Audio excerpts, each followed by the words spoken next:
గారిని మాట్లాడవలసిందిగా రిక్వెస్ట్ చేస్తున్నాం. మీడియా మిత్రులకు, ఎలక్ట్రానిక్ మీడియా మిత్రులకు, సోషల్ మీడియా ఇన్ఫ్లుయెన్సర్స్కి అందరికీ స్వాగతం. దండోరా చాలా తెలంగాణ రూటెడ్ ఫిల్మ్ అండి. ఇది తను మురళి ఈ స్క్రిప్ట్ రాసుకున్న ఏం చదువుకున్నారు మీరు అని అడిగా. ఏం చదువుకోవటం అంటే అమెరికా నుంచి వచ్చాను అని అన్నాడు. అంటే cinema is all about emotion అండి, కమర్షియల్. ఇది మాత్రం నిజం. మనం ఏదో జనానికి సలహాలు సందేశాలు ఇద్దామనుకునే పరిస్థితి అయితే సినిమాకి వాళ్ళు లేదు.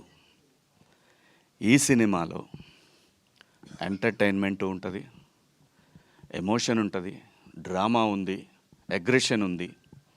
నేను దండోరా అని టైటిల్ చెప్పినప్పుడు నేను అన్నాను, ఎందుకు వన్ సైడ్ అనుకుంటారేమో కదా ఆ సినిమా అన్నాను.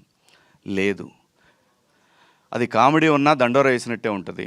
ఎమోషన్ ఉన్నా సరే ఆ దండోరా ఏదైతే ఒక ఫీల్ ఉంటుందో, లోపల ఎమోషన్ ఉంటుందో, అది దాన్ని ఆ దండోరా అనేది ఒక ఎమోషన్. దండోరా ఈజ్ అన్ ఎమోషన్ అనేది నా ఫీలింగు. కథ విన్నప్పుడు నాకు ఒకటే అనిపించింది, ఆఫ్టర్ కోర్టు కన్నా ముందే ఈ సినిమా నేను కమిట్ అయ్యాను.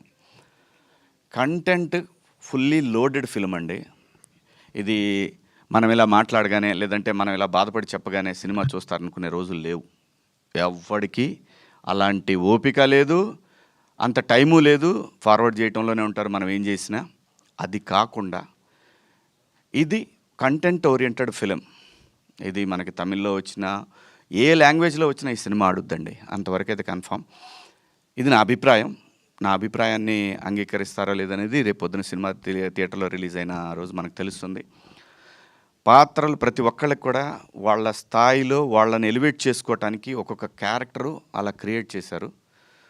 ఈ పాత్ర దొరికిన ప్రతి ఆర్టిస్టులు అదృష్టవంతులేనండి. ఈ సినిమాలో వాళ్ళు ఎంతసేపు ఉంటారనేది సెకండరీ, స్క్రీన్ స్పేస్ ఎంత అనేది సెకండరీ. ఈ సినిమాలో చేసామంటే ప్రతి పాత్రకి ఒక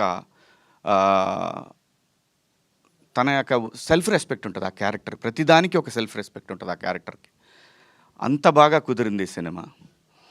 అలాగే బెన్నీ గారు వచ్చి చెప్పారు. బెన్నీ గారు ఇట్లా ఫోన్ చేసి, మా ఫ్రెండ్ అదే 90s ప్రొడ్యూసర్ ద్వారా ఫోన్ చేశారు నాకు. ఫోన్ చేస్తే రండి కథ విందామని చెప్పాను. వచ్చారు. ఆయన ఏదో అట్లా ఓ పక్కన అట్లా కూర్చున్నారు. కథ ఈయన చెప్పారు. ఆయన మాట్లాడలేదు. ఆయన చెప్పేసి ఆయన వెళ్ళిపోయారు. తర్వాత రవి గారు కథ చెప్పారు నాకు, మురళి గారు. నాకు అనిపించింది అనమాట చాలా. ఆ క్షణంలో నేను ఏదైతే 90s చేసేటప్పుడు ఒక మిడిల్ క్లాస్ ఫాదరు ఎలా స్ట్రగుల్ అవుతాడనేది ఎలాగైతే నేను ఆ సిరీస్లో అతను చెప్తున్నాను సేపు నాలో ఏం ఎక్స్ప్రెషన్ లేదు. అయిపోయిన తర్వాత ఎక్కడైనా దారి తప్పుతాడా అంటే కథ చెప్పడంలో ఎక్కడైనా పక్క వెళ్తాడా అనే ఫీలింగ్ నాకు. అది అతను చెప్పే వరకు, ఎండ్ క్లైమాక్స్ చెప్పే వరకు కూడా నాలో ఎటువంటి ఎక్స్ప్రెషన్ తను చూడలేదు. కానీ ఒక చోట నాకు కళ్ళమ్మ నీళ్ళు రావటం చూశాడు. ఇంకా అదే లాస్ట్ సీను. అది చూసిన తర్వాత అతను అలాంటి ఒక అనుభూతి ఇతను కథ చెప్పినప్పుడు అది వేరే, ఆ ఎమోషన్ వేరే, ఇది వేరే.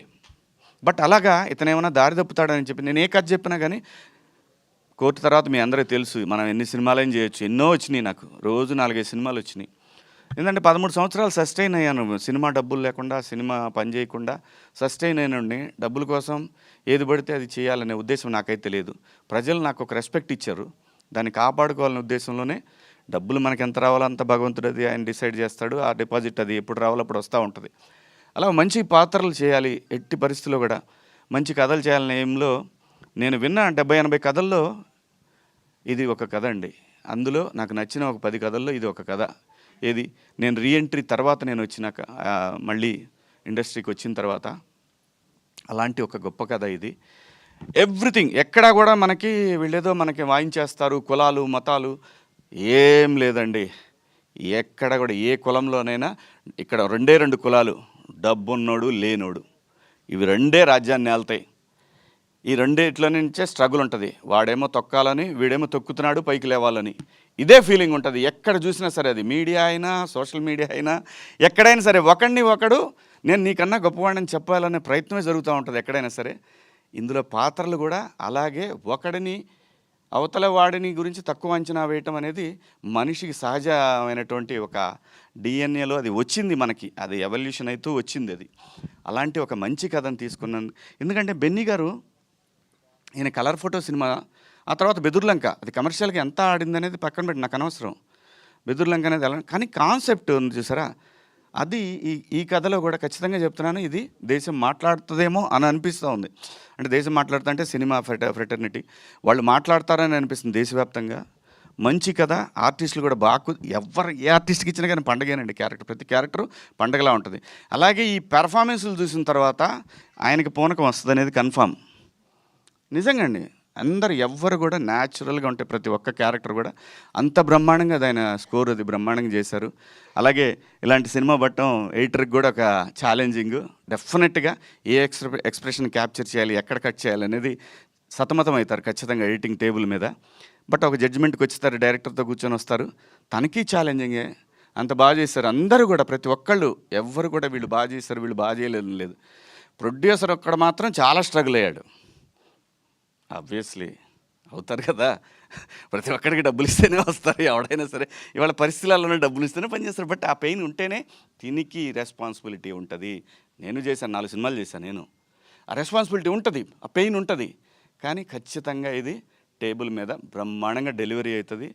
ఏం టెన్షన్ వద్దండి. ఖచ్చితంగా 25వ తారీఖు క్రిస్మస్కి ముందుగా ఓవర్సీస్లో 23వ తారీఖు నుంచి ప్రీమియర్స్ ఉంటాయి. నేను ఇక్కడ కూడా అదే రోజు చేద్దామండి. ఎందుకు భయపడాలి, మనం ఎందుకు భయపడాలి, కంటెంట్ ఉంది. ఇక్కడ సినిమాని నమ్మి కథని నమ్మి చేసాం సినిమా, బ్రహ్మాండంగా ఉంటుంది. మీరందరి ఆశీర్వాదం కావాలి. బాగాలేదని మనం ఎంత చెప్పినా కానీ, మనం ఎంత ఏం చేసినా కానీ వాళ్ళకి నచ్చని దాని గురించి రాయమన్నా రాయరు, అది పోదు పెన్ను. దానికి కూడా ఒక సెల్ఫ్ రెస్పెక్ట్ ఉంటుంది.